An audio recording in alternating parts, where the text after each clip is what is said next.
Hola cerveceros y cerveceras, bienvenidos a Birratecnia. Podcast cervecero orientado a la difusión de conocimientos científicos y técnicos. Yo soy Mati, un ingeniero que después de 10 años viviendo en Australia, inspirado en sabores y aromas oceánicos y laburando en cervecerías entre Australia, Nueva Zelanda y Japón, donde fui parte de la Academia Asahi, volví a la Argentina para crear Dos Dingos. Hola, soy Leandro, informático devenido cervecero tras caer captivado por la birra al vivir en Londres. Hice una maestría en Brewing Distilling en Heavy Watt en Escocia, volví a la Argentina hace un año con el objetivo de armar Paseo, un bar y fábrica cervecero, que abrimos a mediados de diciembre en Villa Crespo. Además tengo mi blog sobre ciencia y cerveza llamado Citología. Bienvenidos a un nuevo episodio de Birratecnia edición cuarentena. En esta ocasión vamos a hablar sobre estabilidad sin filtrar ni pasteurizar, mostrar que es posible y todo eso. Primero que nada, con Lean grabamos otro podcast en el podcast. Fue una colaboración de podcast, se podría decir, ¿no, Lean? Sí, un podcast colaborativo, un episodio colaborativo. Lo cual está bueno porque realmente siempre el mundo cervecero está en colaborativo y que en podcast cerveceros podamos colaborar me parece genial. La verdad que hicimos un podcast con la gente de Entre Cervezas sobre... Un podcast del Brewing Network que está muy bueno, es el primer podcast en español del Brewing Network y digamos básicamente ellos empezaron hace ya como un año y medio, creo, hace un tiempo, y la verdad es un programa que está bueno. Ellos le dedican mucho a recorrer un montón de episodios sobre del grano a la cerveza, digamos, hablando de macerado, pH, un montón de, digamos, de cosas. Tienen un enfoque distinto pero complementario al nuestro y está re bueno. Y bueno, y como contaba Mati, nos invitaron a participar de un episodio donde nosotros contamos un poco lo de biotransformación.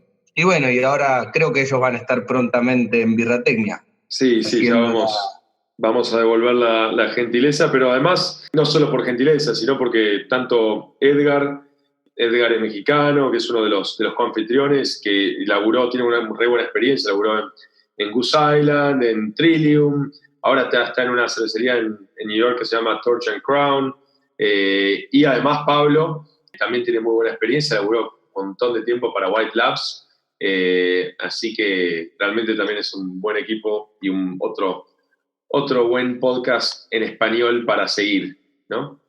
Totalmente.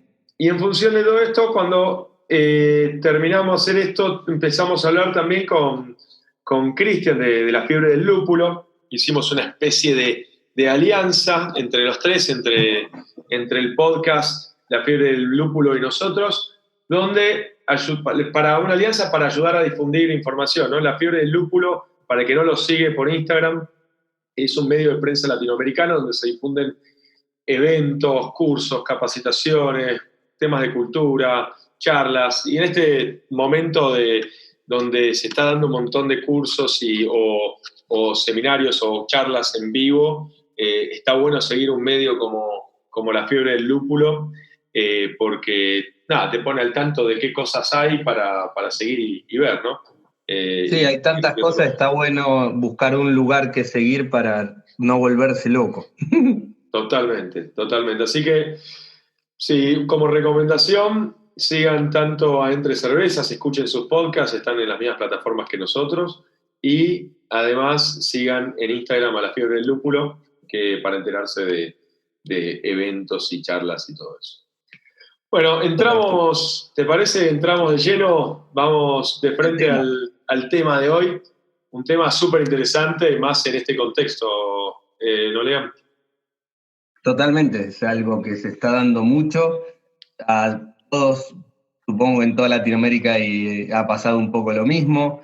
Esta pandemia nos agarró en la necesidad de empezar a envasar y muchos no estaban envasando o lo estaban haciendo poco.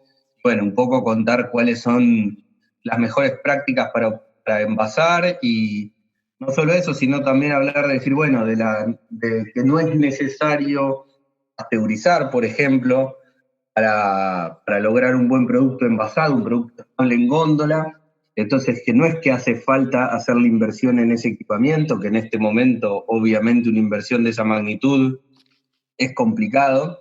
Así que bueno, se nos ocurrió hablar un poco de este tema. Sí, totalmente, porque, a ver, uno de los más grandes mitos que hay dando vueltas es una cerveza no pasteurizada ni filtrada precisa sí o sí de cadena frío para conservarse. A ver, si esto sería así, entonces, ¿cómo puede ser que Brewdog, por ejemplo, que Sierra Nevada, que Stone, que The Shoots, que Que la Coopers, mayoría de las cervezas belgas, Double, por ejemplo, o más, se pueden conseguir en el súper sin... Y estas cervezas no están ni pasteurizadas ni filtradas. Entonces, levanta algunas dudas, ¿no? claro, muestra que es viable, que Muestra que es digamos, que con posible. ciertos recaudos es posible.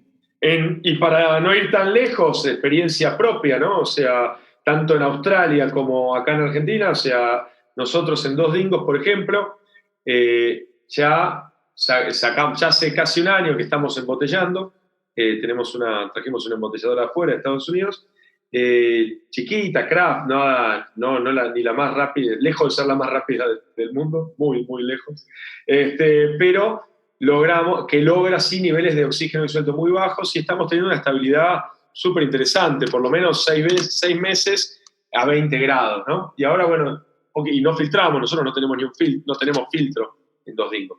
Así que esto y un montón de preguntas que nos vinieron haciendo en los últimos tiempos sobre cómo hacerlo, y todo eso, dijimos, dale, vamos a meterle a hacer este episodio. Así que para arrancar de lleno, vamos a definir primero qué es la estabilidad, ¿no? La estabilidad básicamente está relacionada con cuánto tiempo una cerveza puede mantener sus parámetros originales, es decir, estos parámetros pueden ser de sabor, de aroma, visual, de sensación en boca, etcétera, etcétera. Y en rasgos generales hay 3 tipos o clases de estabilidad que nos interesan. Por un lado está la estabilidad microbiológica, que es la que está relacionada con las acciones de microorganismos que puedan llegar a alterar la cerveza, ¿no? Y cambiarla. Después está la físico-química, que tiene que ver con la suspensión, floculación de partículas en la cerveza mediante reacciones químicas o físicas que se producen en la botella. Y por último, y creo que la más importante, sin desmerecer las otras, pero la más importante es la organoléptica, que tiene que ver con el cambio de sabor y aroma de la cerveza causado por reacciones químicas de los elementos que la componen. Entonces, de estas 3, vamos primero a la microbiológica, ¿no? Nos metemos un poquito más de llena con la microbiológica, que hay distintos tipos, ¿no? Podemos tener una contaminación bacteriana, que está relacionada más con la acidificación, por ejemplo, o la generación de off-flavors como el diacetilo, acetaldehído, o la inestabilidad coloidal, pero que tiene que ver con una contaminación que proviene de una bacteria. Pero también podemos tener una contaminación de levaduras, ¿no? O sea, hay levaduras diastáticas, hay levaduras salvajes que nos pueden generar fenoles que no queremos, que nos pueden generar a nivel diastático una fermentación que no se acaba, que no termina, por lo tanto va a seguir, puede llegar, si uno tiene una de estas levaduras en la botella, puede seguir fermentando en botella, sobrecarbonatándose y generando sabores que uno no quiere. Lo importante... Sí, tal cual. Además acá, digamos, en este sentido nos llamaría contaminación a cualquier levadura que no es la que uno inoculó, digamos, Claro. ¿no? O sea, podemos estar manejando en fábrica 2 o 3 o 4 o 5 cepas distintas, y si cuando envaso mi lager termina levadura de ale ahí adentro también, bueno, eso también es una contaminación. Absolutamente. Quizás menos problemática que otra, etcétera, etcétera, pero eso también es una contaminación. No, totalmente, porque además el problema que se puede dar, por ejemplo, si uno está usando una leva para hacer una East Coast Hazy IPA, por ejemplo, ¿no? En general son levas que no tienen niveles de atenuación totales, ¿no? No llegan a atenuar un porcentaje muy grande. Entonces, si después se nos contamina con una levadura como una 0,5 o una, no sé, Nottingham o cualquier otro tipo de levadura que tiene un grado de atenuación más grande, significa que en botella esa contaminación cruzada de levaduras, que las dos son levaduras cerveceras y buenas separadas, ¿no? O para estilos separados, pero cuando tuviste en una Hazy IPA que terminó con una densidad alta porque usaste una leva que corta antes, quedó otra leva en suspensión ahí, después esa leva puede volver a actuar, ¿no? O sea, puede volver a actuar y como tiene para seguir comiendo, tal vez la primera no comía maltotriosa y la segunda sí, vamos a tener una contaminación que va a generar un perfil distinto al que buscábamos al principio, ¿no? Totalmente. Pero, O sea, y cosas como una levadura belga se me ocurre como un problema más, ya está más fácil de notar, que te puede dar todo un perfil fenólico en una cerveza que no tenía ese perfil y de golpe, apareció acá mostrando su costado. Entonces hay que considerarlo como una contaminación, más allá de que no sea un contaminante en sí mismo esa cepa de levadura. exactamente. Pero yendo más a lo que es bacteria, que es lo que estamos más acostumbrados a escuchar como contaminación, una de las cosas que hay que tener en cuenta, hay una tabla que hizo un hombre que se llama Bach en el 94, que lo que muestra es que tampoco es que todas las bacterias son necesariamente malas o van a hacerle mal a la cerveza, ¿no? O sea, por ejemplo, hay algunas que si hay algo de eso, termina algo de eso en la cerveza embotellada, sí o sí van a generar acidez o sí van a generar una inestabilidad. Por ejemplo, un Lactobacillus brevis, un Lactobacillus linderi, un Pediococcus damnasus o un Megaspera cerevisiae, por ejemplo. Ahora, hay otros microorganismos que depende de las condiciones de la cerveza, es decir, depende de cuánto lúpulo tenga o cuántos IBUs tengas en la cerveza o cuántos, ni siquiera IBUs, alfa ácidos tengas en la cerveza. Depende de qué nivel de alcohol, qué pH, etcétera, etcétera, pueden no generar algo malo, como por ejemplo el Lactoplantarum, Lactobacillus lactis, la cándida. Algunos incluso tampoco van a necesariamente directamente a afectar la cerveza, pero pueden llegar tal vez indirectamente, o no sé, son distintos. Lo que está interesante de esta como take o como aprendizaje de esta tabla es que, ojo, porque no es que cualquier cosa sí o sí va a ser mal, ¿no? O sea, realmente la cerveza en sí, con un pH de producto terminado, más tirando abajo, lo más cercano a 4 posible, con IBUs y todas esas cosas, es más difícil que se contamine de bacterias. Así Totalmente. Que bueno, eso con respecto como un take-out inicial de lo que es estabilidad microbiológica, ¿no? Después nos podemos meter con lo que son problemas de estabilidad organoléptica.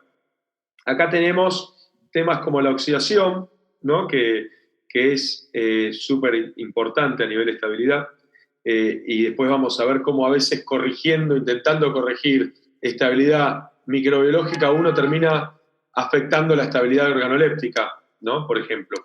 Pero la oxidación es como ese envejecimiento, ese acartonamiento, ese apagado de la cerveza, un cambio de balance que tiene que ver con, por ejemplo, lípidos que vienen de la malta, que se oxidan y se rompen, que forman aldehídos, que tienen estos sabores, o melanoidinas que se forman en el hervor, que se oxidan también en aldehídos, o oxidaciones de ácidos alfa y beta en sabores más parecidos al queso, en oxidaciones de polifenoles que también terminan aumentando su astringencia y cambiando el color. Son todas reacciones que terminan pasando con el tiempo y que van aumentando su intensidad, ¿no? Entonces, reacciones de oxidación, es decir, de reducción. También tenemos temas que tienen que ver con estabilidad organoléptica, con reacciones con materiales de empaque, puede ser el liner de la lata, el liner de la tapa corona. Si tenemos envases de mala calidad, estos pueden afectar la estabilidad organoléptica. Y, bueno, autólisis también, ¿no? Si uno tiene leva o una suficiente cantidad de leva, suspensión, que termina haciendo autólisis, terminamos con sabores no deseados, ¿no?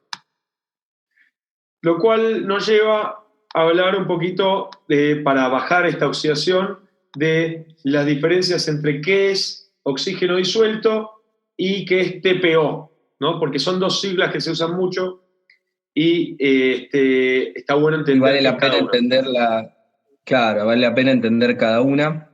Básicamente, oxígeno disuelto es lo que hablamos siempre de cuánto oxígeno tenemos presente en la cerveza, ya sea durante fermentación, al final de fermentación, en el tanque madurado, en el envase. Uno tiene una cantidad de oxígeno disuelto. Lo poco que vamos a hablar de esto, pues este episodio no es específico, pero sí algunas cosas que nos parecieron importantes mencionar, es que cuando utilicemos un sensor, el mismo tiene que estar en el rango de trabajo para el cual estamos tomando la medición, tiene que tener la precisión suficiente y un margen de error adecuado según lo que vamos a medir. Esto parece un poco, a veces medio sonso repetirlo, pero la realidad es que hay mucha gente que está midiendo con sensores que dicen poder leer en ppb, pero cuando uno mira el margen de error está en ppm. Entonces ya no sirven, porque cualquier error, por más mínimo que pueda tener, nos cambia la escala totalmente. Entonces, si me está diciendo que estoy midiendo 30 ppb, pero puedo tener un error de 1 ppm, o sea, sería 1000 veces más, no me sirve de nada, está totalmente fuera de ese rango de lo que debería estar buscando medir. Entonces, eso hay que siempre tener cuidado. Después, lo otro importante es que hay que tener cuidado al diseñar el protocolo muestreo, porque muchos de los medidores de oxígeno disuelto necesitan un flujo constante a través de la membrana que usan para medir. Entonces, si tenemos una medición estática, no estamos midiendo correctamente. Eso depende del tipo de sensor y la tecnología que implemente. Obviamente hay que calibrar el sensor y hacerle el mantenimiento adecuado. Y lo otro que es muy importante es el momento en que hacemos la medición. El oxígeno reacciona con la cerveza. Entonces, si yo hice mi trasvase y mido mi trasvase de fermentador a tanque madurado, paso por el filtro y estoy filtrando y después paso al tanque al BBT y espero una semana para ir a medir el oxígeno disuelto, no voy a estar midiendo qué tan bien hice el filtrado. Estaré midiendo si después entró oxígeno o si había mucho oxígeno en el tanque y todavía quedó oxígeno que no se pudo consumir, pero una parte va a haber reaccionado con la cerveza y no lo voy a estar midiendo más. Entonces, ya va a haber hecho su daño, ya va a haber encausado las reacciones de oxidación, y entonces hay que tener cuidado de medir en el momento adecuado. Entonces, si quiero saber cuánto oxígeno estoy introduciendo al trasvasar, tengo que medir durante el trasvase o ni bien termino el trasvase, y así sucesivamente. Eso es importante tener en cuenta. Y después, por último, como decía Matías, bueno, un poco hablar de la diferencia entre TPO y DO. TPO es Total Package Oxygen, o sea, el oxígeno total en el envase. Básicamente, cuando tenemos un envase, tenemos el contenido de la cerveza y después el headspace, o sea, el espacio entre la cerveza y la tapa del envase, que normalmente debería ser un gas inerte, pero un poco de oxígeno puede estar disuelto en ese headspace. Entonces, un equipo que nos permite medir TPO mide los dos valores. Y entonces el Total Package Oxygen, el TPO, es la suma de estos dos valores. A tener equipamiento ya, un oxímetro cuesta mucha plata, un oxímetro que nos sirva para medir hacia final de fermentación cuesta muy caro, o sea, los más baratos te van a estar pensando arriba de $5.000, $6.000, y un equipo que mida TPO es aún más caro porque tiene que tener la tecnología para perforar ya sea la tapita corona o la lata de una manera de que la perforación que hace no deje entrar aire y que realmente pueda medir el headspace. Entonces lo que hay es un protocolo para, con una medición de oxímetro de oxígeno disuelto con un oxímetro común, poder medir el oxígeno que hay en el headspace, que tiene que ver con agitar la lata y hacer 2 mediciones y hacer una cuenta. Esa cuenta está en internet y hay calculadoras y es la opción más barata, que igual tampoco es barato en el sentido de que un oxímetro vale un montón de dinero. Pero bueno, sí. Alguna vez está bueno por lo menos contratar un servicio que valide nuestros procesos. O sea, una cosa que vamos a hablar hacia el final del episodio es un poco la importancia de los procesos, y entonces esto sirve para validar tus procesos. Y mientras después vos repetís bien tus procesos y organolépticamente ves que no tenés problemas, podés estar tranquilo y hacer controles periódicos con un tercero que te pueda brindar el servicio. Sí, así que bueno. Puede ser un tercero, puede ser un colega que te lo preste, puede ser el mismo servicio a veces los servicios de enlatado móvil lo tienen. Está bueno lo que decís, comprarlo está muy lejos de la mayoría de nosotros, como cervecerías chicas, como microbreweries. Hay que aspirar a tenerlo, sí, porque es algo que nos va a permitir mejorar y mucho. Pero sabiendo que está lejos, por lo menos ver la manera de cómo hacer para contrato a alguien que venga, le pago a alguien que lo tiene, se lo alquilo, lo pido prestado, no sé, buscar la una compra conjunta, claro. Hay que intentar rebuscárselas. Porque realmente es una herramienta esencial a largo plazo para ir mejorando los procesos, ir mejorando las cervezas y la estabilidad de las cervezas en góndola, ¿no? Totalmente. Y bueno, acá lo que queríamos comentar rapidito era un experimento que hicieron en el 2019 Barnett y Schellhammer, que cuentan un poco, miden el efecto que tiene el oxígeno disuelto en una cerveza lupulada, o sea, con dry hop. Básicamente ellos lo que agarraron es una cerveza comercial que tiene un dry hop a razón de 300 gramos por hectolitro, y le agregaron, esto eran unos barriles, y le agregaron distintas cantidades de oxígeno, en 4 niveles, ¿no? Bajo, moderado, medio y alto. Bajo es de 40 a 70 ppb, que más o menos representa lo que en la mayoría de la industria se busca, estar abajo de 50 ppb en el producto envasado. Muchos apuntan a tener menos de 30 o aún menos, pero digamos, 50 ppb está tomado normalmente como un buen valor. Moderado de 70 a 100 ppb, ya ahí estamos como más al límite. Medio 100 a 150, y ya alto es más de 150 ppb. Después lo que hicieron fue, almacenaron las cervezas durante 14 días a 30 grados, si no me equivoco, y otras cervezas las almacenaron a temperatura baja, que era una temperatura de 3 o 4 grados, para evaluar cómo respondían ante este agregado de oxígeno, cómo envejecían, ¿no? Entonces después lo graficaron esto, y entonces lo que observaron fue que, más allá del nivel de oxígeno, todas las muestras se agrupan un poco por la temperatura de conservación.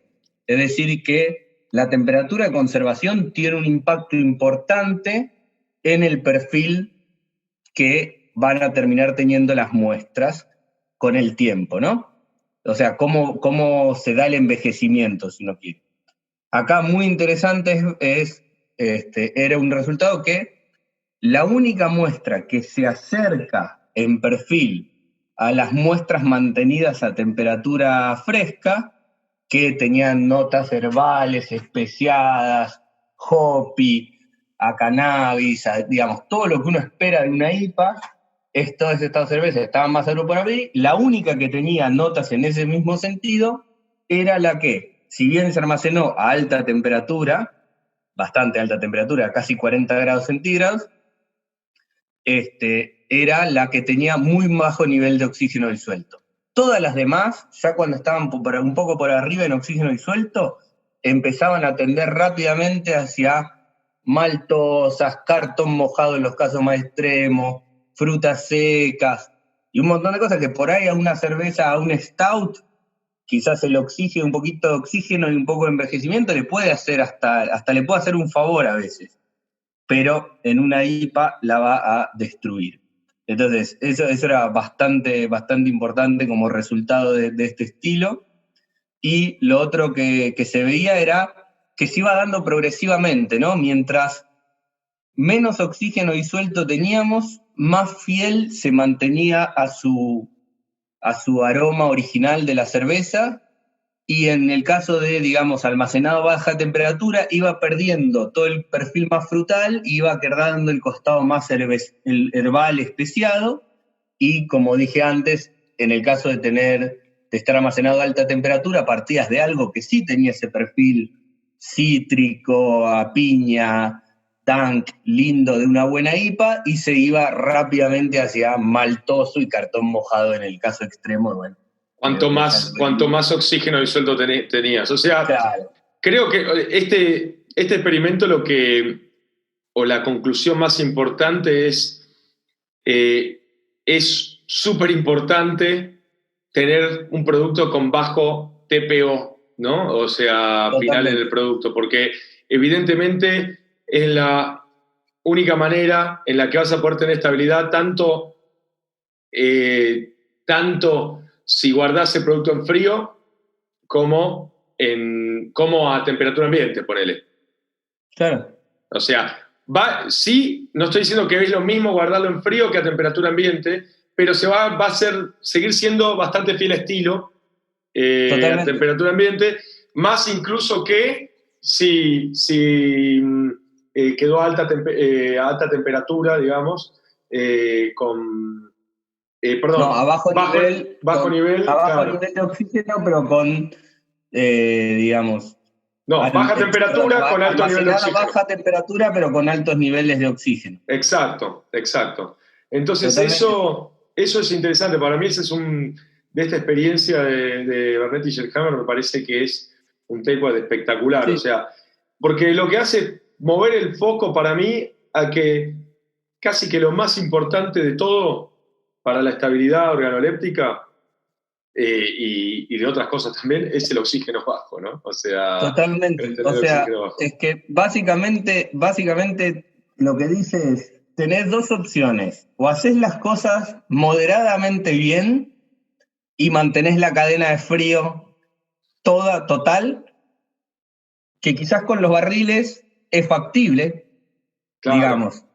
No estoy diciendo que esté bien, sino que es más factible el hecho de por ahí tener un embarrilado que no es perfecto o no está súper bien y zafarla porque lográs mantener la cadena de frío, porque la mayoría de los bares tienen frío, porque solo es un par de horas que sale el flete hasta que lo lleva a los distintos bares, donde el producto sube un poco en temperatura, pero con una cerveza envasada en un envase, digamos, de single use, de único consumo, tenemos que pensar que no siempre va a estar en la góndola del supermercado en frío, que no siempre va a estar en la casa de la persona en frío, y que no lo podemos controlar.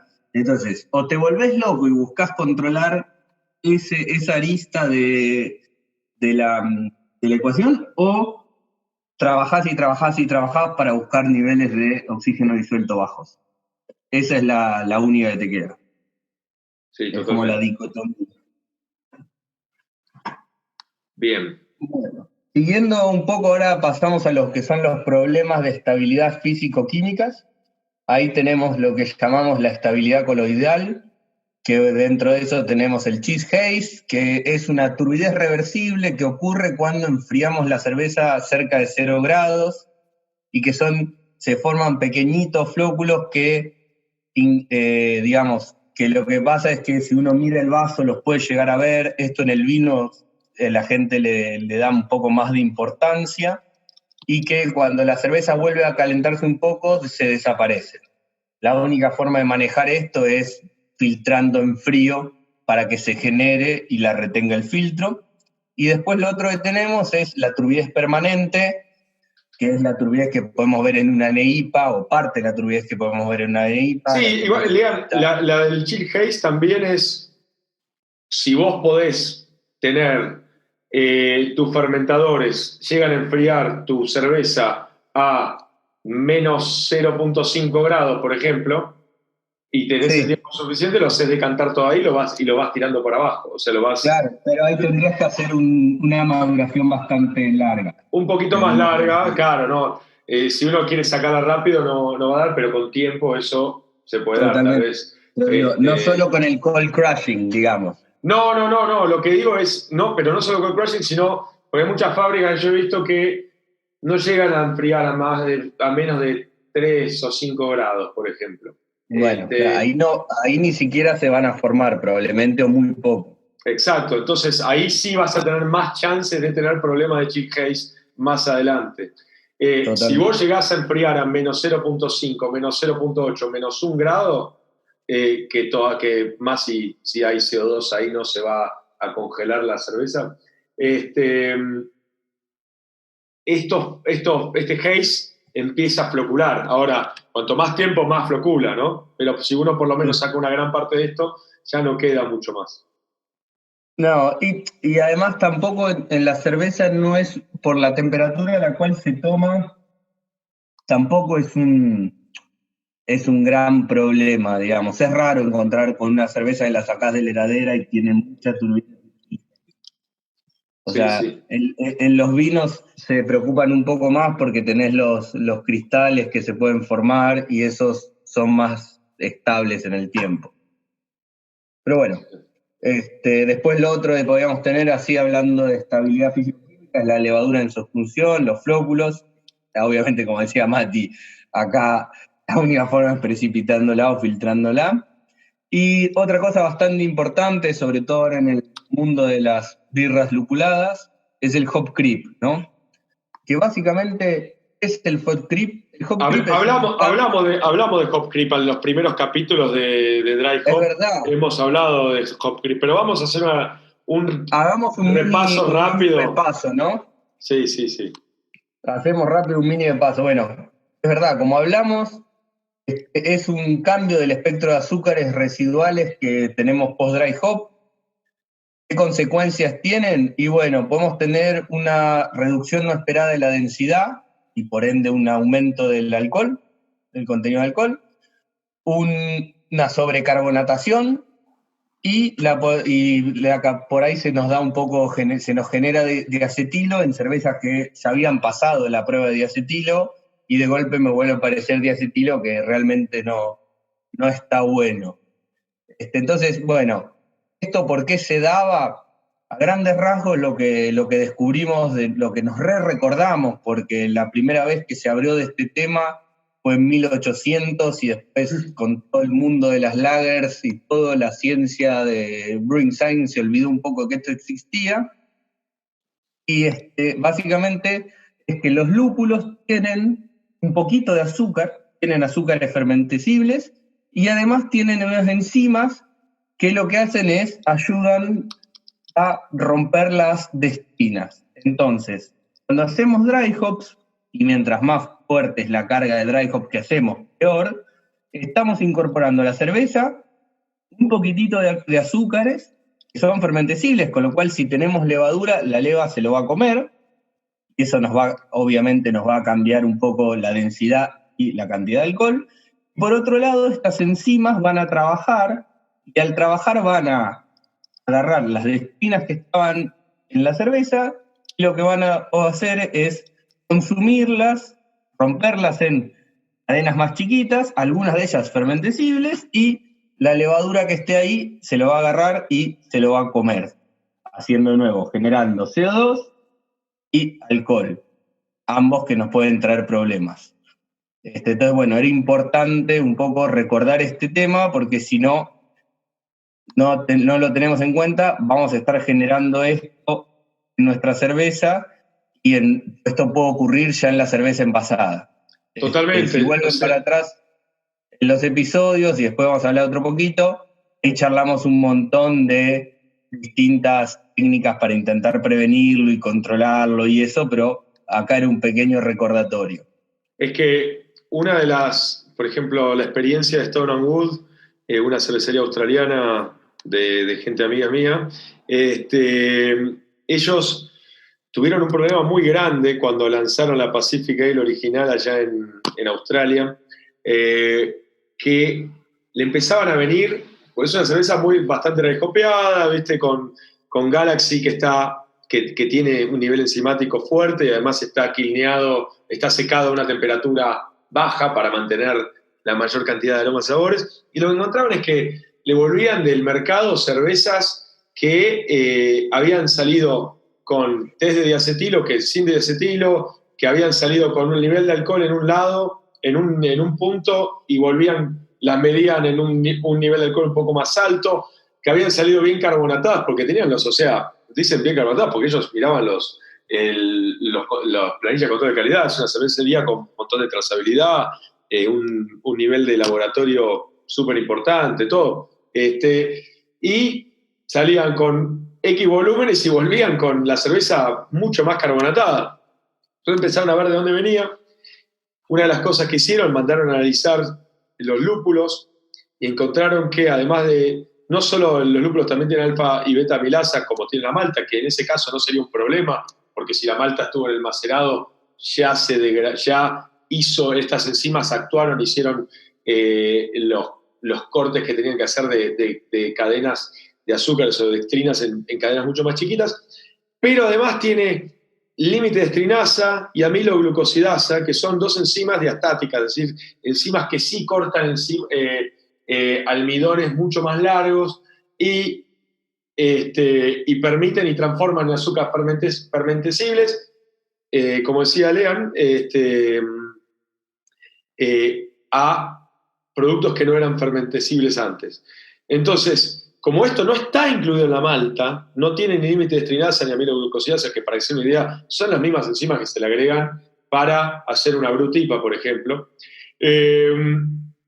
puede llegar a generar estos nuevos azúcares, más teniendo en cuenta que el pH óptimo para estas enzimas está entre 3.5 y 4.5, o casualidad, el mismo pH que la cerveza terminada, o que la cerveza ya en un nivel de fermentación avanzado.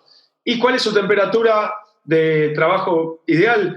Y ya empiezan a estar activas a los 5 grados, y entre 5 y 30 grados es su punto, digamos, jugoso, ¿no? El punto donde más actúan. Es decir que lo mismo, a temperatura que estamos o en el fermentador o en la botella, y es donde van a estar más activos.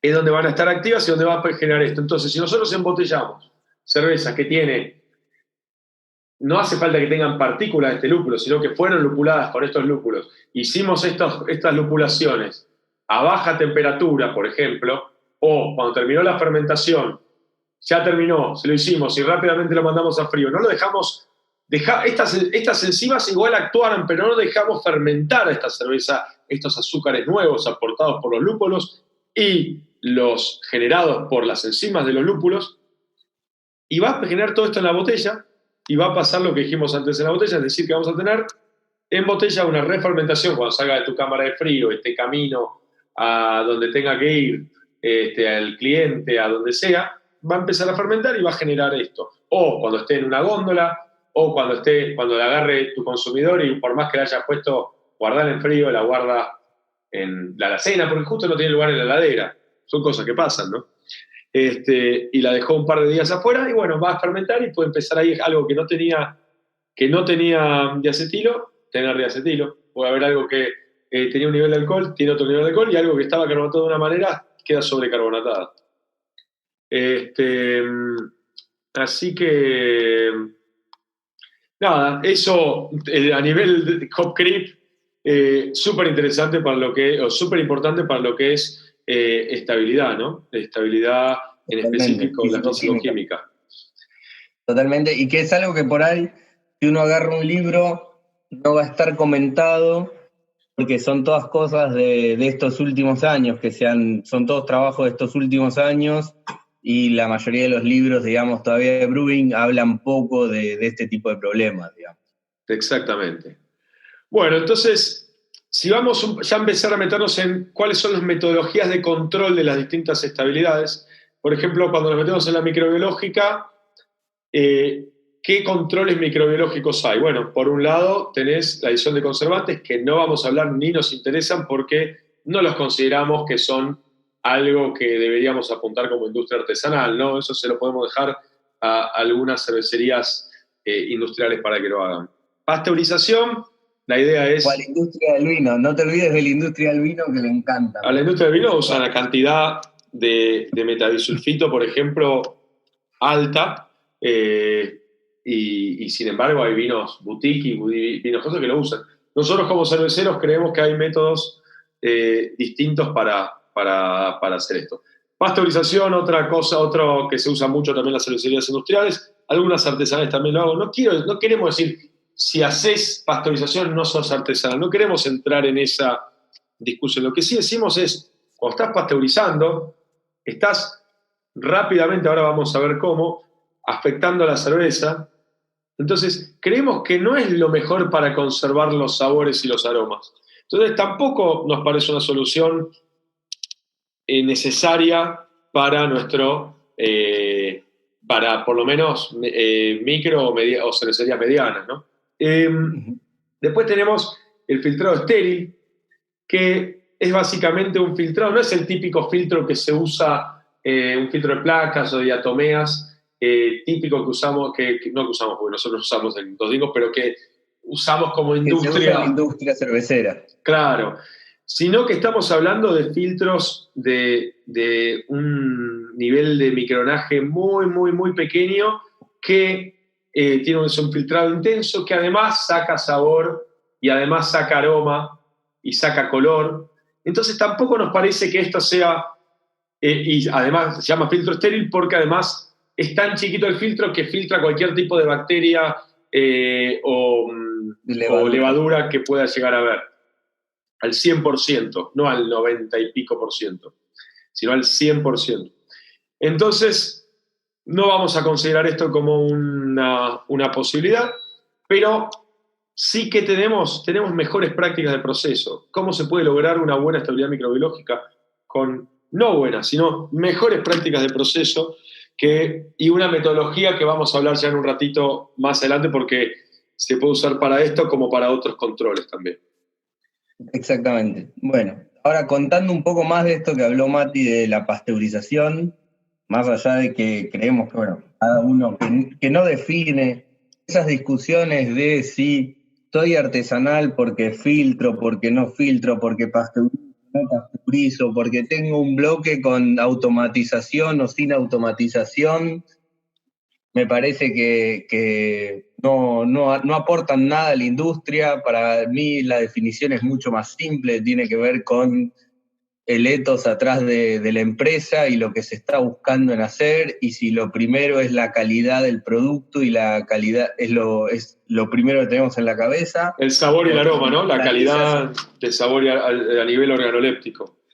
Totalmente. O si, digamos, las recetas las diseña un contador viendo cómo maximizar ganancias. Para mí eso es lo que nos tiene que diferenciar.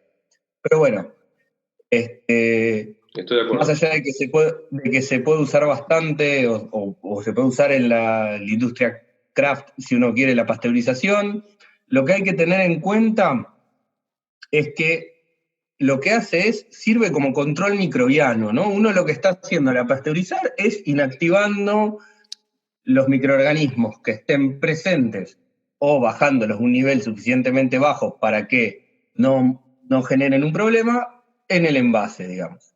Básicamente es eso. Entonces, un control microbiano.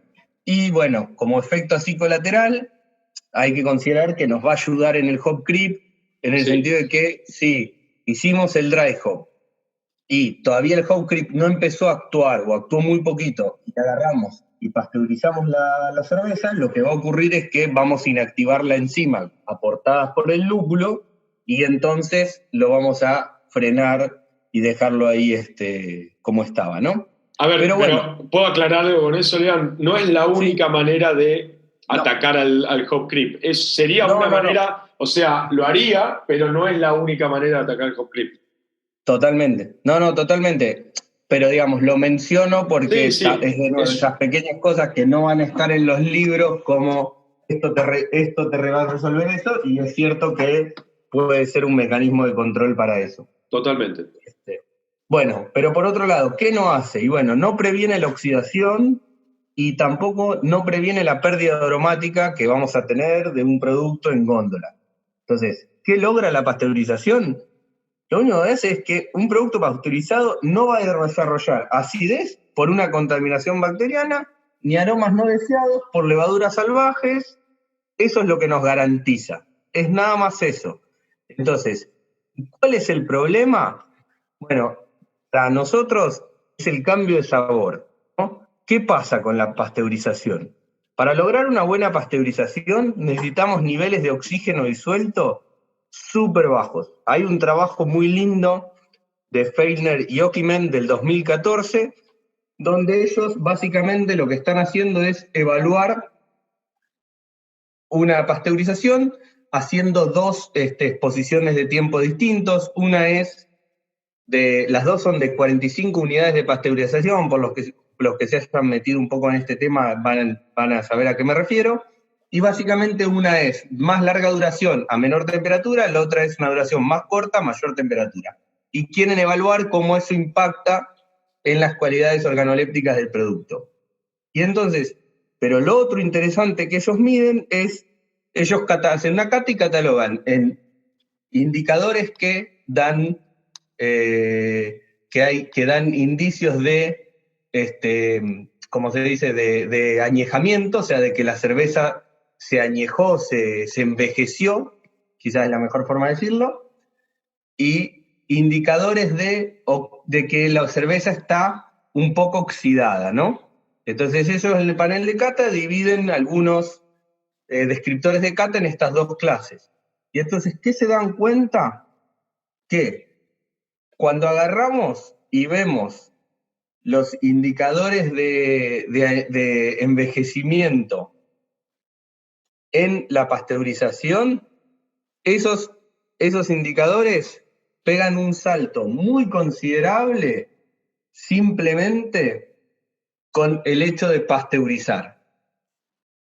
Y después, bueno, obviamente, después van a mantenerse quizás más estables en el tiempo, pero lo que ellos ven es ese primer gran salto cuando agarramos con una cerveza que tiene más nivel de oxígeno. O sea, tienen las dos cervezas, agarran una cerveza que está fresca, que está bien, la pasteurizan con las dos técnicas y ven que queda más o menos igual, que tiene cierto nivel de indicadores de envejecimiento. No, igual entre las dos cosas, queda muy distinta ya tiene un nivel de envejecimiento mucho mayor, es una cerveza fresca y ya parte, apenas la pasteurizaron, ya automáticamente, no importa cuál de los dos métodos, ya automáticamente se demuestra, o sea, aparece como una cerveza que ya tiene indicadores de añejamiento. Claro, y tiene algunos indicadores de oxidación también. Además de oxidación, que no los tenía antes, en la cerveza fresca, no pasteurizada.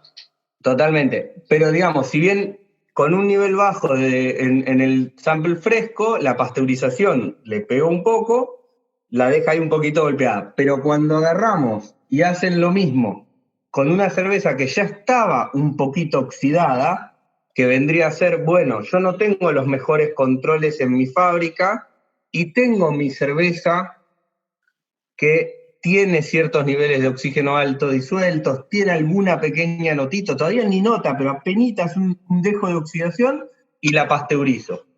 Y ahí todo eso que tenía ligero se lo marqué a su máxima expresión en el momento del pasteurizado. Entonces, hasta casi que es entre 3 y 4 veces más más alto. El más alto. Es decir, que sí, es tremendo el impacto de la pasteurización de una cerveza que ya venía, como decías vos, un poquito golpeada, de que tal vez, no sé, alguien que no tiene el proceso o no sabe bien cuál es su nivel de oxígeno y termina con un nivel de oxígeno un poquito mayor al recomendado, ¿no? Totalmente. Y entonces, nada, y que hecho, eso que pasa es que básicamente la conclusión de esto es que si uno parte de una cerveza oxidada, pasteurizarla solo empeora las cosas. Entonces, hay que pensar que la pasteurización tiene un impacto organoléptico y mientras menos ajustado tengamos nuestro proceso de antes, más fuerte va a ser el golpe que nos da el pasteurizado. Entonces ahí es donde nosotros nos hacemos la pregunta, bueno, pero entonces yo quiero pasteurizar porque me mentalicé que quiero pasteurizar porque me deja dormir tranquilo saber que bajé la carga microbiana de mi cerveza. Listo. Ahora, si quiero hacer eso, tengo que tener niveles de oxígeno disuelto súper bajos de antes. Tengo que tener la birra pipí cucú para que el pasteurizado no me la mate. Claro. Ahora, si ya logré esos súper buenos niveles de oxígeno disuelto, tengo que tener buenos procesos. Si tengo esos buenos procesos, ¿por qué no los puedo aplicar también a lograr no tener carga microbiana en mi cerveza? Y entonces, oh caramba, me desapareció la necesidad de pasteurizar. Entonces, lo que hay que pensar es que para que la pasteurización funcione bien, no es una excusa para ser desprolijo en procedimientos. Y entonces, como no tenemos ese prolijo en los procedimientos, ¿qué me aporta la pasteurización? Es la próxima pregunta que uno debería hacerse.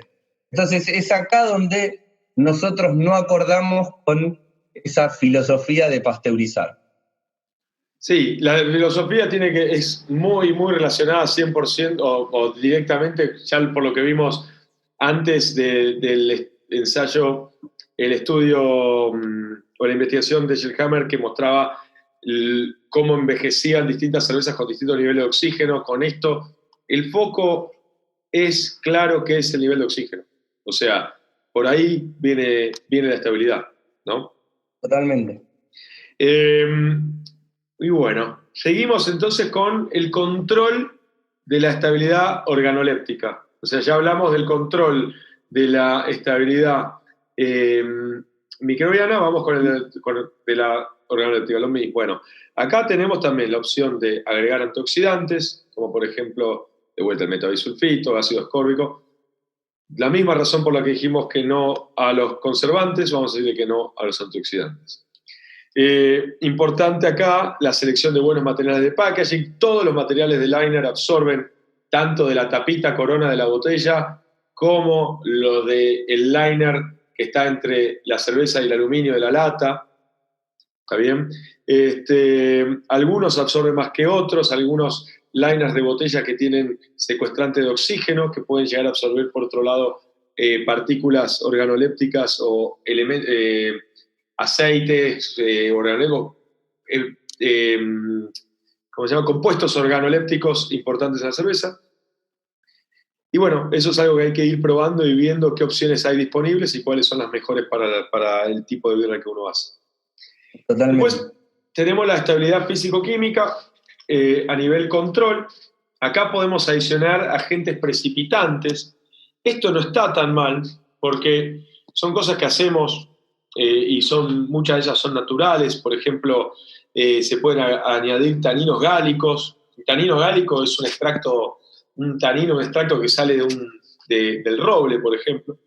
Y eso se puede agregar en el mash, en el hervor, por ejemplo. ¿Y qué hace esto?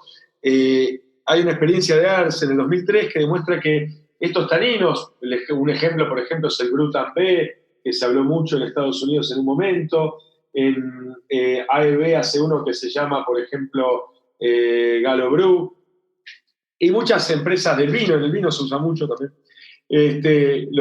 hacen flocular los polifenoles. ¿Y qué polifenoles hacen flocular? Hacen flocular polifenoles que tienden a oxidarse, no todos los polifenoles, atacan un tipo de polifenol específico que después tiende a oxidarse y a generar flóculos y a generar cambios en sabor y en color en la cerveza.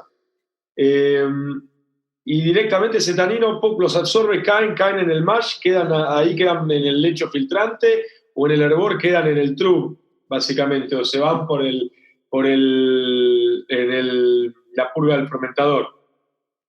Después también hay estabilizantes enzimáticos, hay enzimas proteolíticas que tienen el mismo tipo de funcionamiento, ¿no? que hacen reaccionar o desactivan ciertos polifenoles o ciertos tipos de proteínas o lo que sea que generan estos compuestos, ¿no? Que después tienden a generar flóculos o cambios de color o cosas así. También hay algunos agentes absorbentes que no nos parece que son, o sea, que no son naturales, como el PBPP, por ejemplo, el sílica gel, etcétera, que se pueden agregar, pero para eso sí hay que filtrar sí o sí para sacarlos, porque y cuando se filtra eso se saca efectivamente, y lo mismo, tiene esa misma posibilidad de extraer estos polifenoles, estos compuestos que afectan nuestra estabilidad físico-química en góndola. Sí, El tema hay digamos, que sacarlos. depende, hay agentes absorbentes que no tenés que filtrar, como usar gelatina, por ejemplo, Claro, pero por ejemplo el PBPP, si usás eso, muchos no filtran y si uno mira, no está bueno que eso quede en la cerveza. Y la única forma de estarse seguro de que no quedó nada, no es decir, bueno, todo precipitó, sino hay que filtrar. De hecho, los proveedores te dicen, esta cerveza habría que filtrarla si usas esto. Pero claro. bueno, es parte de las decisiones de cada uno. Pero sí, después tenés otras cosas que usan, como la gelatina, que, bueno, podrías dejar precipitar y listo. Y que, Exacto. nada, tienen su uso, están Sí, sí. buenos. Sí, sí, sí. Lo que hay que Sirven tener para cuidado preservar una cerveza. tanto con usar una gelatina como usar un filtrado es con el pick-up de oxígeno, ¿no? Son puntos y Claro, momentos en los que uno está potencialmente agregando oxígeno y bueno, por ese tema, como nos parece tan importante el no agregar oxígeno, intentamos no hacerlo foco de esta charla y ver y demostrar que es posible hacerlo sin filtrar y sin agregar cosas como gelatina, ¿no? La estabilidad. claro, es que de hecho lo que buscas es que en lugar de tener que usar un agente absorbente, buscas agentes precipitantes antes, donde la incorporación de oxígeno no es un problema, digamos. Exacto, en el mayo, en el hervor, por ejemplo, totalmente. Claro. Bien. Eh, y ahora sí nos podemos hablar de cómo es el control, porque hablamos del hop creep antes, pero no hablamos cómo combatirlo, porque ahora ya que estamos hablando de todos los controles o las formas de manejar estas distintas estabilidades, el control de hop creep, tal como habíamos hablado en nuestro capítulo de dry hop, está relacionado con qué momento óptimo para hacer ese dry hop. O sea, si lo hacemos en el madurado, en frío, por ejemplo, a una temperatura más baja, y probablemente ya no vamos a tener esa refermentación y nos va a terminar, si llega a fermentar, va a fermentar en la botella y no en el fermentador. Lo que queremos hacer es, sabemos que estamos agregando estas enzimas, sabemos que estamos agregando todo esto cuando agregamos los lúpulos, dejemos que fermente en el fermentador y no en la botella, que el hop creep pase en el fermentador, que pase. No queremos evitar que pase, solo que pase antes y no después. Y otra cosa es reducir el oxígeno, de vuelta, volvemos a lo mismo. Si reducimos cuánto oxígeno hay en el producto envasado, vamos a reducir los precursores de diacetilo si llega a ocurrir un hop creep en la botella. Entonces ponele que ocurre un hop creep, bueno, por lo menos no nos va a generar diacetilo, ¿está bien? ¿Va a llegar a generar tal vez un poquito más de alcohol? Sí. ¿Un poquito más de carbonatación? Sí. Tal vez eso no es un problema si estamos en una cerveza que ya estamos embotellando con un nivel que tal vez no está tan alto, lo que sea de CO2. Tenemos que tener cuidado, sí, con lo que es a cuánto estamos diciendo que tenemos de nivel de alcohol, para no decirle a la gente que tiene menos de lo que realmente tiene. Pero sí no nos baja, si lo hacemos, si tenemos la menor cantidad de oxígeno disuelto posible, no vamos a tener este acetilo en el producto final. Y para mantener una buena estabilidad coloidal, otra de las mejores prácticas a nivel control físico-químico, tener lúpulos con bajos niveles de oxidación, es decir, bolsa nueva para cada uso. Se abre una bolsa. Intentamos hacer las recetas para lupular a bolsa completa, ¿no? O sea, se abre una bolsa fresca y se tira entero adentro. Por lo menos en dry hop. Después, si se usa menos, que lo que queda se use después para una adición en whirlpool o adición en olla, en hervor, ¿no? Y el tiempo de enfriado a temperatura del pitching, o sea, desde que termina el whirlpool y termina todo el proceso ese, que el enfriado no sea, por ejemplo, no sé, hay gente que tal vez no le da tanto el enfriador a placas, entonces tal vez enfría a 30 grados o 40 grados y el resto lo enfría despacito en el fermentador. Bueno, eso también puede llegar a afectar nuestra estabilidad físico-química porque vamos a tener más compuestos que después puedan llegar a flocular. Y entrando, bueno, hablando de todas las razones por las cuales hablamos del dry hop y del filtrado, de vuelta también es otra cosa que también hablamos en capítulos anteriores, que no vale la pena repetir. La experiencia de Schneider, ¿no? Lo mencionamos en el capítulo de dry hopping y hay un poco un artículo de mi blog que habla al respecto. Acá una breve nota cortita y al pie de filtrar tiene consecuencias.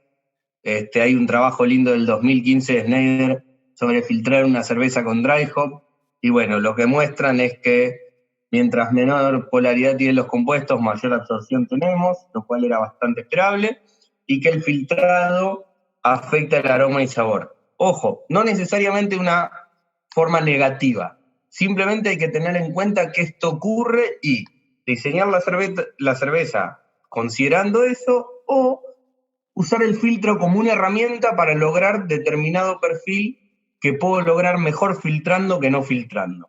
Entonces, no es que yo sea un talibán antifiltro, sin embargo creo que es eso, que es una herramienta que no hay que usar a ciegas siempre, pero que puede tener su lugar, y es interesante. Y como notita al pie, hay que pensar que el pickup de O2, si hacemos bien las cosas, tendría que ser menor a 20 ppb.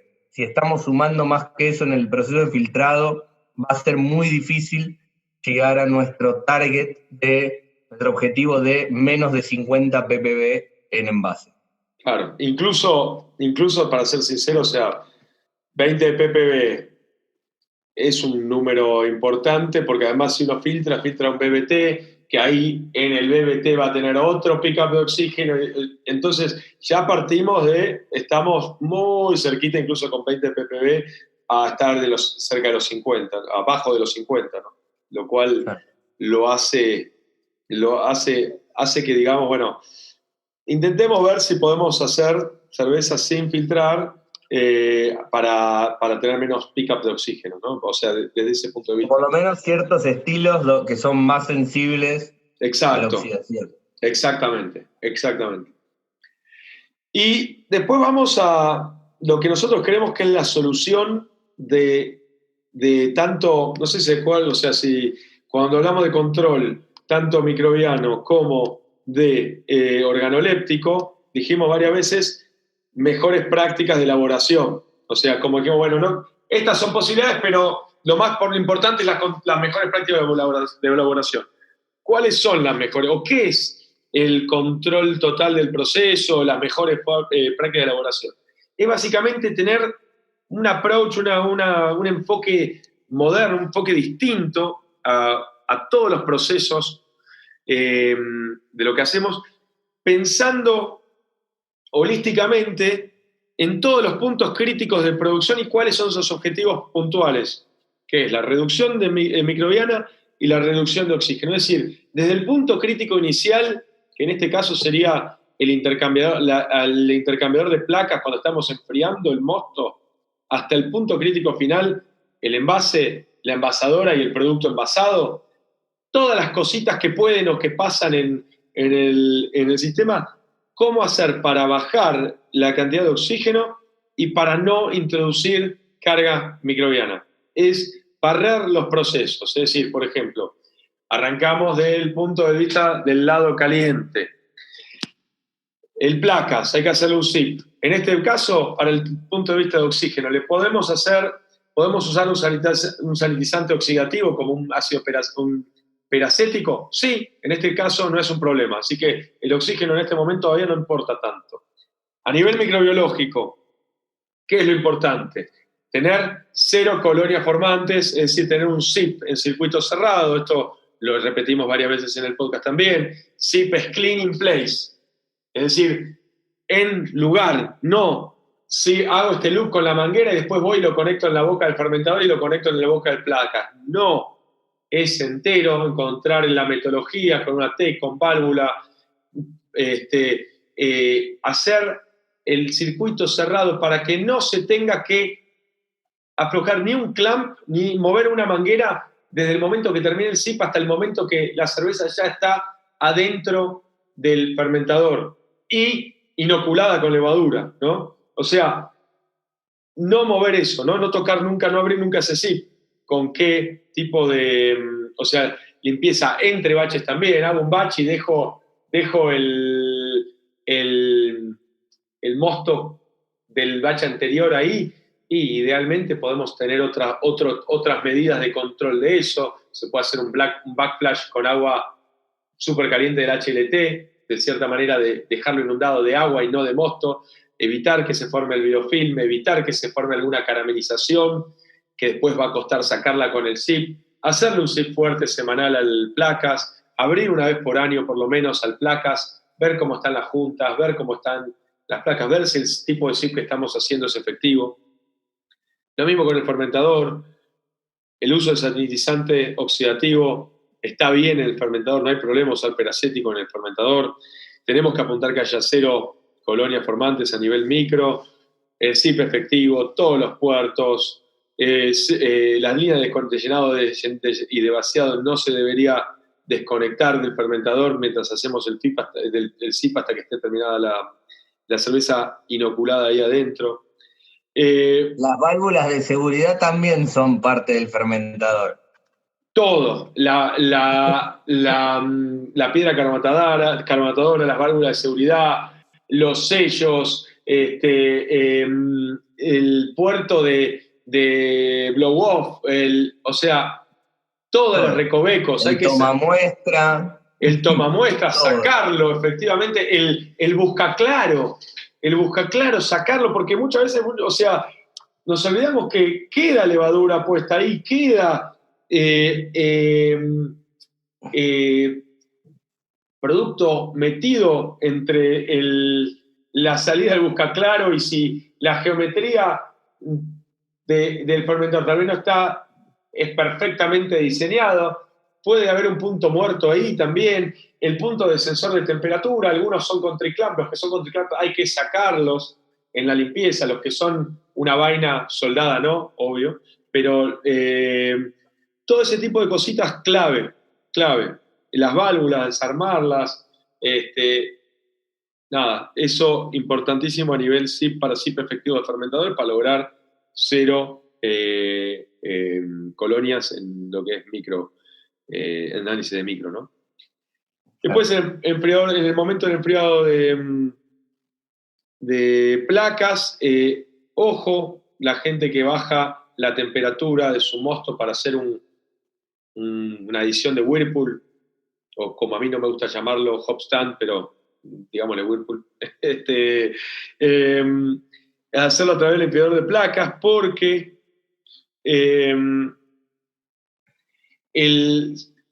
cuando estamos haciendo esto, estamos llevando, por más que no va a, si agregamos lúpulo antes, estamos llevando partículas de lúpulo que no tuvieron tiempo de hacer trub y formar la torta y sacarlas, están pasando por el placas, ¿no? Por más que tenga un filtro I antes protector del placas, algo va a terminar pasando, o se nos va a tapar el filtro I.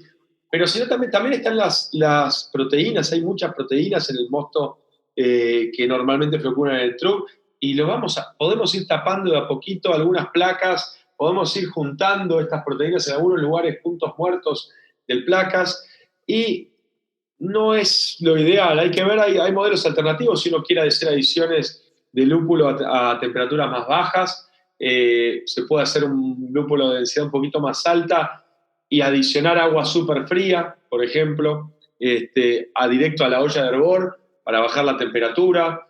Hay alternativas, ¿no? Y si lo hacen, bueno, hagan un zip súper fuerte después de haber hecho ese tipo de enfriado. Después tenemos lo mismo, seguimos atacando en el lado frío, el oxigenado del mosto.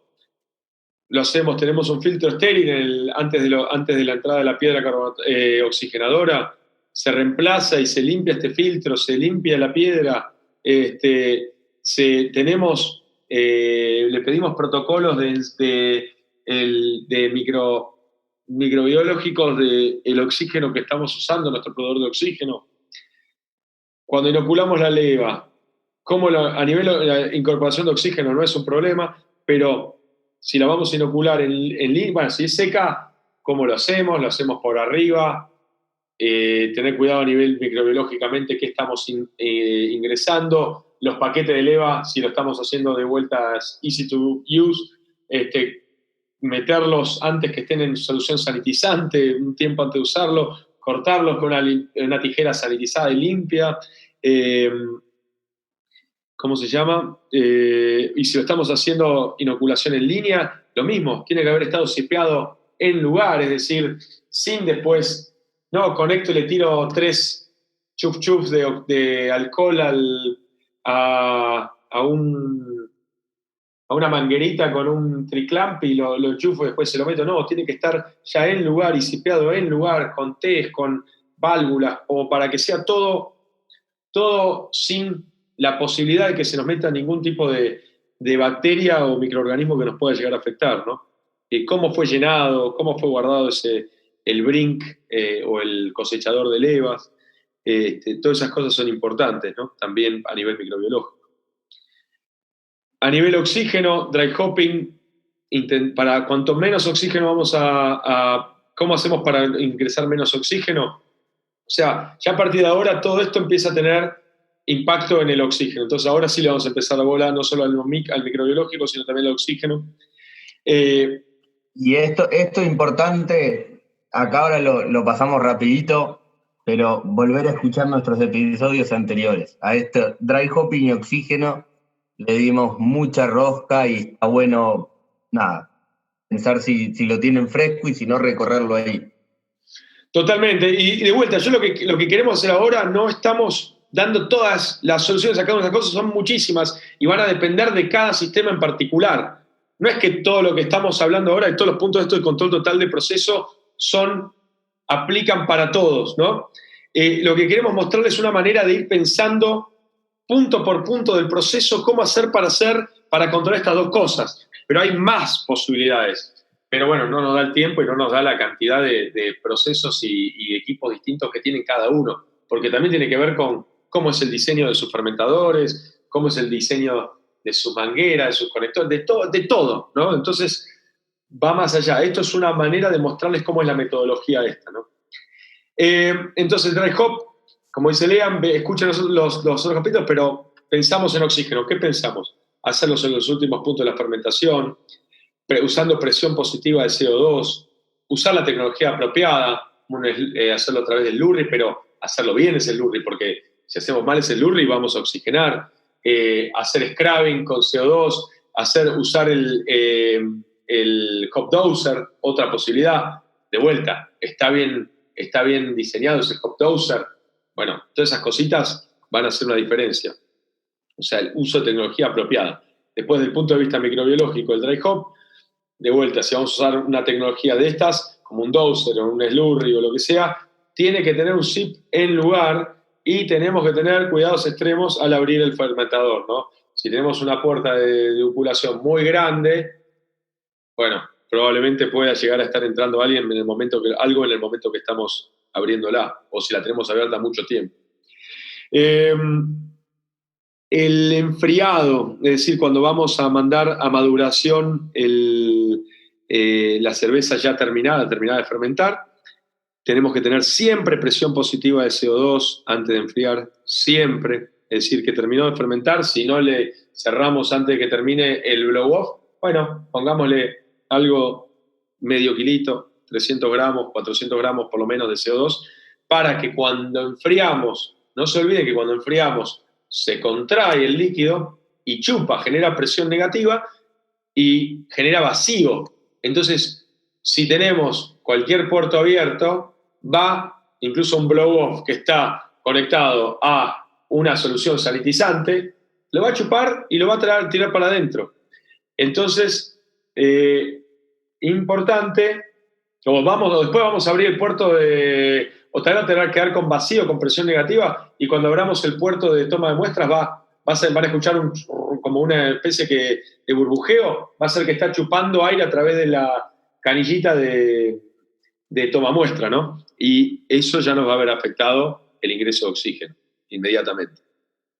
Entonces, presión positiva de CO2 antes de enfriar para atacar el oxígeno. Para tratar lo microbiológico, si la presión de CO2 es forzada, es decir, estamos inyectando CO2, hacerlo a través de un filtro estéril, ¿no? O sea, que tener un filtro estéril en el CO2 o pedirle un análisis micro al proveedor de CO2. Mejor el uso de tanques de CO2 de aluminio y no de acero. Purgas. A nivel oxígeno, siempre tener presión positiva de CO2 en el tanque, de vuelta. Si tenemos presión negativa, estamos a cero, empezamos a abrir para purgar y va a empezar a chupar oxígeno por ahí abajo, por la purga. Y cuidados al abrir el fermentador a nivel microbiológico, ¿no? O sea, asegurémonos que el puerto está bien limpio. Si no lo podemos limpiar, por lo menos démosle bien con una a la llave, con una hidrolavadora, por ejemplo, y después tiremos bien bastante solución sanitizante en la válvula que va, cuando gira, va a quedar para adentro, ¿no? También otra que a mí me gusta mucho es usar las tapitas.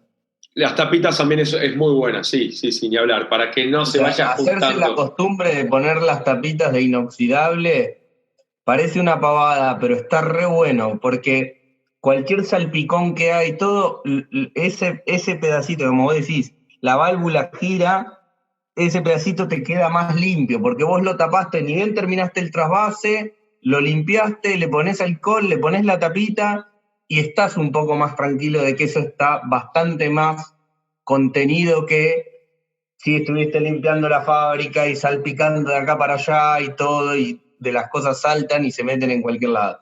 Totalmente. Entonces, es una buena costumbre. Totalmente. Es una buena costumbre y la verdad es que no lleva mucho tiempo. Es más vencer la fiaca que otra cosa. Totalmente. Y después, bueno, trasvase a BBT. Y bueno, primero hay que intentar lograr menos de 10 ppb de pickup en el trasvase. Pero ¿hay necesidad de trasvasar o se puede usar un unitank? ¿No? O sea, nosotros hacemos todas las cervezas con unitank. Yo no tengo BBT. No estoy diciendo que no hay que usar BBT, pero simplemente queremos tener menos oxígeno y tengamos que intentar tener la menor cantidad de trasvases posible para tener menos oxígeno disuelto.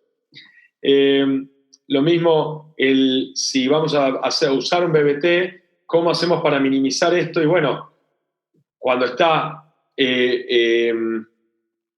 básicamente la mejor manera es empujando líquido, así es la única manera que nos aseguramos que todo lo que queda es CO2, ¿no? Y trasvasarlo con presión de CO2 ideal, si no se puede, una bomba apropiada que tenga el tipo de álabes flexibles, una bomba peristáltica, una bomba que se puede usar para mover mosto y que tenga los sellos bien, que no le ingresen oxígeno en el trasvase, ¿no? Si no usamos bombas es mejor porque es más control a nivel oxígeno, ¿no? Y después a nivel microbiológico lo mismo. Para el trasvase a un BBT o lo que sea, SIP efectivo en lugar, incluyendo la línea de llenado, que no se mueva, que el SIP del tanque donde vamos a mandarlo sea efectivo también. Ahora sí, cualquier SIP de lo que es BBT o de lo que es la manguera incluso de salida del fermentador, acá no deberíamos estar usando sanitizantes oxidativos por un tema de oxígeno, de oxigenación o de oxidación. No deberíamos estar usando sanitizantes oxidativos como el peracético para para todo lo que es ya cerveza terminada. Entonces, ¿qué podemos hacer? Usar un sanitizante a nivel ácido, podemos usar un sanitizante neutro, pero que tenga otro tipo de principio activo. Se puede pasteurizar con agua, tampoco es un ideal porque algo de agua también va a oxidar, pero ¿qué se puede hacer? Se puede pasteurizar, se puede enviar, o sea, la línea, no el producto. Se puede empujar después, cualquiera sea el sanitizante que usemos, ya sea algo como el Starsal, un sanitizante en base ácido, o otro tipo con CO2 desde el fondo, para que quede ya purgado toda la línea con CO2. Y además, los primeros litros de pasaje se tiran, se pone una T y se descarta. Porque si algo quedó, bueno, y si usaron peracético, ponele, lo que absorbió los primeros litros van a tener mucha más cantidad que el resto. Y si eso lo lográs descartar, también es una buena práctica, ¿no? O sea, perdés esos litros, perdés los primeros litros que pasan en la manguera, pero te asegurás que cualquier oxígeno que pueda haber disuelto esos primeros litros no terminan disueltos en el resto en todo el batch. A nivel carbonatación, la limpieza, por este punto de vista de oxígeno, tiene que ver con, de vuelta, filtro estéril de CO2, los tanques de CO2 de aluminio, lo mismo que habíamos hablado antes, y tener una buena limpieza de la piedra difusora, la piedra carbonatadora. El zip de la línea de envasado, ya cuando estamos yendo a nuestra enlatadora, embotelladora, de vuelta, sanitizante no oxidativo, de vuelta, purgar la línea con CO2, de vuelta, tirar los primeros litros. Y a nivel microbiológico tiene que ser un zip efectivo, de vuelta, zip efectivo, clean in place, en lugar sin moverlo, que no tener colonias formadas al final de eso, o sea, tenemos que hacer un análisis micro y tiene que dar bien eso. Y la limpieza de envases, de vuelta, mismo tipo de sanitizantes, si es que los vamos a sanitizar, un escurrimiento efectivo. Algo a tener en cuenta, en una botella, por ejemplo, en un porrón de 350 mililitros, 1 mililitro de agua que quede en la botella son 10 ppb de oxígeno que estamos agregando. Así que piensen cuánto es 1 mililitro, piensen lo importante del escurrimiento efectivo, porque si 1 mililitro de agua son 10 ppb, nada, es un punto importante de pick-up de oxígeno, ¿no?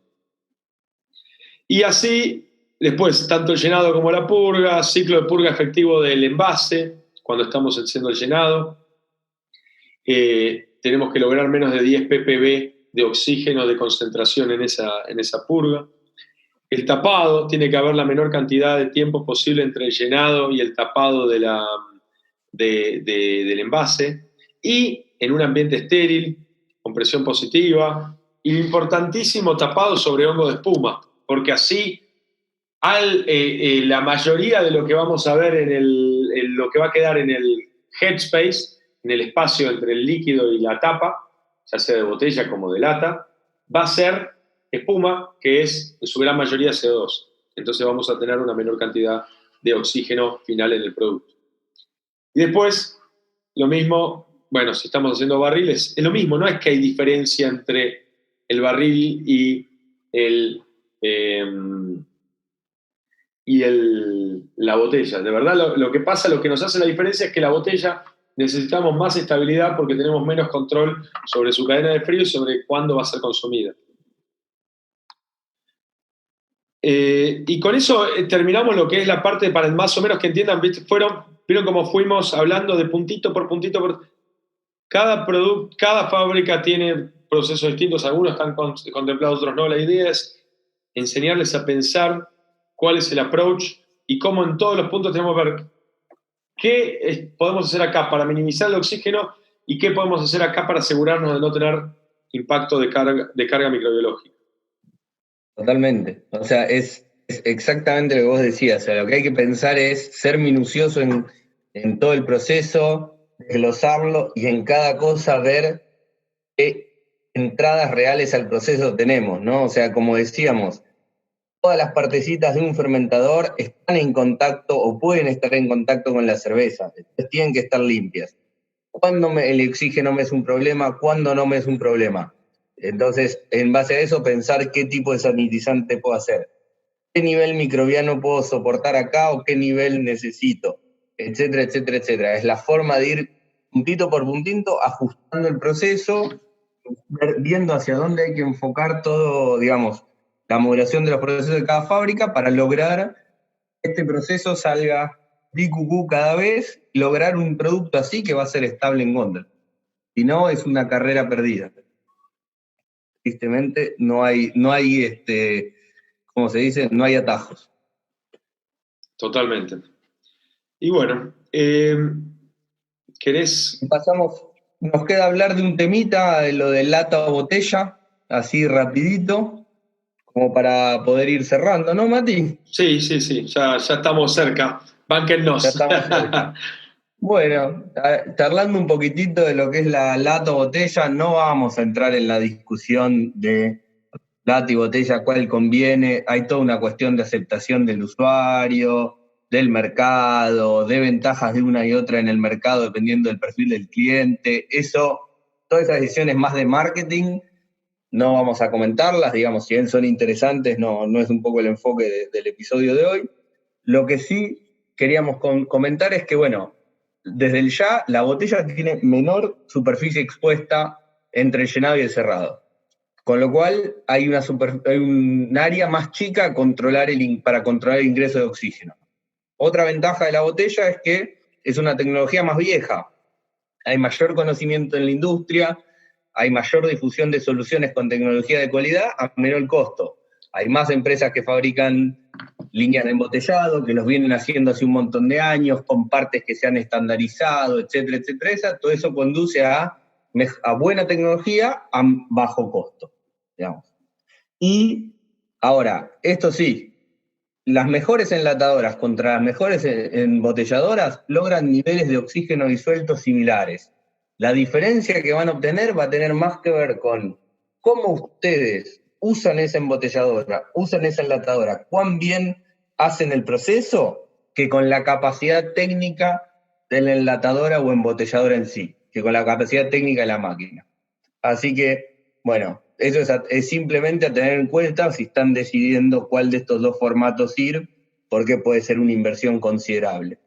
Bueno, como dije, lo que es aceptabilidad cliente, ventajas de transporte, que uno protege o no mejor contra el golpe de luz y todo eso, ya son todas cosas que saben y eso lo dejamos como un anexo aparte. Sí, o sea, la lata protege mejor al producto, pero después hay que ver si esta lata estuvo bien llenada y bien cerrada, ¿no? Si al llenarla, porque era una latadora más barata, le agregamos más oxígeno que a una llenadora de botella barata, pero por ser una tecnología más antigua o más estable, que tiene menos nivel de oxígeno, tal vez la lata es peor en ese caso, ¿entendés? O sea, lo que es importante entender es que si partimos del mismo punto, la lata es mejor para el producto que la botella. Ahora, si partimos de puntos que el producto que está en la botella tenía mejor oxígeno disuelto que el que está en la lata, y ahí ya cambia la ecuación.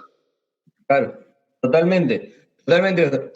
No tiene sentido discutir esto sin discutir, digamos, los dos envases sin discutir cómo los estamos llenando. Claro, exacto. Digamos, ese es un poco lo que queríamos decir, porque un montón dicen, no, escuchás un montón de cerveceros y dicen, no, la lata es mucho mejor por tal y tal y tal cosa. Bueno, es mejor, depende de cuán bien la puedas llenar.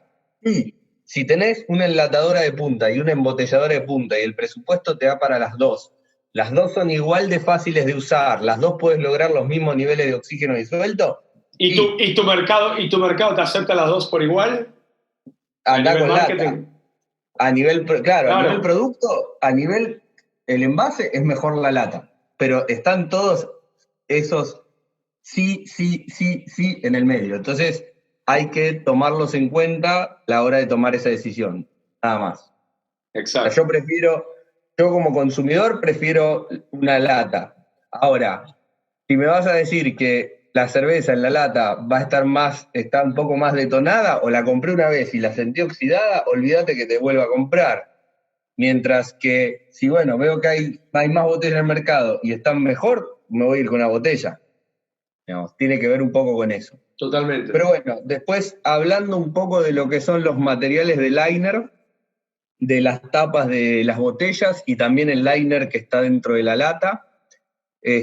Los materiales de liner, todos los ensayos que hay hechos, que no hay mucho igual, pero hay, todos muestran que los liners absorben compuestos aromáticos, lo cual es razonable que tengan una interacción con el producto. Una cosa que se vio en un estudio del 2016 de Weistock es que los liners que secuestran oxígeno absorben más compuestos aromáticos, aunque al cabo de un par de meses tienden a estabilizarse, pero no para todos los compuestos por igual, ¿no? Nosotros cuando hablamos del liner de las tapas Corona, normalmente tenemos el liner común, un liner que dice que tiene una barrera de oxígeno, y otros liners que se dicen secuestran oxígeno. Son como los 3 tipos de liner que vamos a conseguir. Dentro de eso hay más de un material, digamos, que puede venir cada uno de esas tecnologías. Bueno, entonces, mientras más interactúen con el medio, más van a tocar el medio, lo cual es bastante, o sea, si tienen que absorber oxígeno, es razonable esperar que también tengan algún impacto sobre todos los cosos del costado. Un poco que de las cosas que vimos en este trabajo y nos parecieron interesantes es que, por ejemplo, el porcentaje de mirceno que absorbe uno de los liners que probaron llegaba hasta el 97%. O sea, prácticamente absorbía un montón del mirceno, prácticamente todo el mirceno que había, digamos, y quedaba muy, muy poco en la cerveza. Mientras que en la lata, el nivel de absorción era bastante más bajo, era el 70%. Todo esto fue medido después de 45 días, ¿no? A temperatura ambiente. Entonces, obviamente que después cuando vemos compuestos más solubles, como el linalol, que digamos que aportan aromas importantes en la cerveza, el geniarol, con su aroma floral y todo eso, vemos que las tasas de absorción son muchísimo más bajas, absorben menos del 1% por ahí, tanto la lata como los distintos liners, por más común que sean. Lo cual tiene sentido, o sea, los compuestos menos polares van a estar más en solución en las, más polares van a estar más en solución en la cerveza, van a estar menos en el headspace, al estar menos en el headspace van a ser potencialmente menos absorbidos por el liner, lo cual es bastante razonable y es algo que hay que tener en cuenta.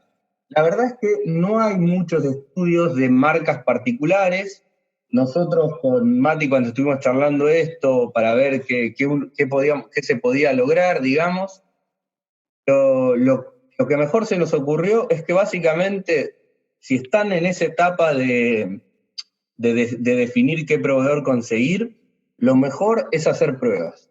Yo creo que lo mejor es que compren liners de botellas, tapas Corona de 2 o 3 marcas distintas, de las que les parezcan, y en las primeras partidas embotellen 5 latitas, 5 botellas, 10 botellas con el otro liner, no con el que eligieron para toda la tirada, las dejen aparte, las guarden ahí en un costado, algunas en frío, algunas atrás de un mueble, adentro de algún lado para no olvidárselas, y eso así, con las primeras 3 o 4 tiradas, y que dejen pasar unos meses y vean cómo se fueron comportando, en cuál quedó mejor la birra haciendo una cata triangular, porque muchas opciones más que eso, tristemente, no tenemos. O sea, sí sabemos que, digamos eso, que los liners con barreras o secuestrantes de oxígeno tienden a absorber un poco más, pero después todos parecen comportarse más o menos parecido. Así que lo interesante es hacer alguna prueba y ver cómo se comporta el que uno tiene a mano. Porque además, si uno viene un trabajo académico, tampoco va a ser una marca que de golpe se pueda conseguir acá. Totalmente, y además lo que decís es importante. Primero es lo más importante para cómo seguir con todo esto, cómo saber si tenemos problemas de estabilidad o en el caso de la chapita, cómo saber si el nuevo proveedor de tapitas Corona me sirve. Y hay que hacer pruebas, o sea, hay que ver primero dónde uno está parado, ¿no? Y esto se puede hacer, como decís, o dejar que el tiempo pase, o hay 3 proveedores, hacer la prueba y hacemos una prueba de envejecimiento acelerado, por ejemplo. Esto nos sirve para probar materiales nuevos, para ver cómo estamos parados, para ver si realmente tenemos problemas, si necesitamos pasteurizar o no, porque hay gente que dice, no, yo no enlato o no embotello porque tengo que pasteurizar y no tengo pasteurizador. Pará, ¿y probaste? ¿Sabés si tu cerveza aguanta o no? Bueno, se puede hacer sin tener algo sofisticado, como control microbiológico o oxímetros, un ensayo de envejecimiento acelerado, agarramos una heladera vieja, una conservadora, un controlador de temperaturas y un caloventor, una especie de, no sé, en Argentina la gente va a entender que es caloventor, pero una especie de ventiladorcito chiquito que tiene una resistencia eléctrica que calienta y sopla el aire, básicamente. Ponemos el controlador de temperatura, ponemos, por ejemplo, una caja de cervezas ahí adentro, por ejemplo, 24 cervezas, lo ponemos a 40 grados. Primero precalentamos así hasta 40 grados. Cuando ponemos las cervezas a temperatura ambiente, ya dejamos que vayan a temperatura ambiente las cervezas antes de meter, para que no tenga que subir tantos grados.